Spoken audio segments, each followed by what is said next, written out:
Does he get it over? No. রানটা মাত্র 136। 120 বলে 136 run করতে পারলেই পুরো 18 কোটি মানুষের স্বপ্ন পূরণ হতো। টেলিভিশন পর্দা বা মোবাইল ফোন সব জায়গায় 18 কোটি মানুষ তাদের বড় স্বপ্ন নিয়ে অধীর আগ্রহে পাকিস্তানের দেয়া 135 রান চেইস করে ফাইনাল খেলবে টাইগাররা। কিন্তু এই সহজ পথটা কঠিন করে পাকিস্তানের বিপক্ষে হেরে 18 কোটি মানুষের চোখ ভিজিয়েছে টিম টাইগার্স। 136 রানের লক্ষ্যে খেলতে নেমেই শুরুতেই ফিরে যান পারভেজ ইমন।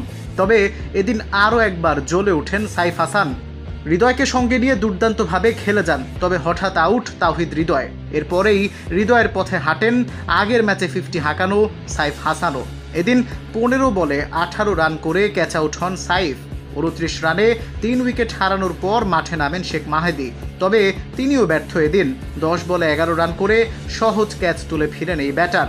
এরপর দায়িত্ব পড়ে নুরুল হাসান সোহান ও শামীম পাটোয়ারির কাঁধে, তবে দলীয় 63 রানে দলকে বিপদে ফেলে ক্যাচ আউট হয়ে ফিরেন নুরুল হাসান সোহানও। শেষ দিকে লড়াই করেন শামীম পাটোয়ারি ও তানজিম সাকিব। শামীমের লড়াইয়ের শেষ দিকে আসা জাগলেও হঠাৎ ফিরতে হয় শামীমকেও। 20 বলে যখন 39 রান প্রয়োজন তখন উল্টো শটে ক্যাচ তুলে ফিরেন শামীম। এতেই স্বপ্ন শেষ হয়ে যায় বাংলাদেশের।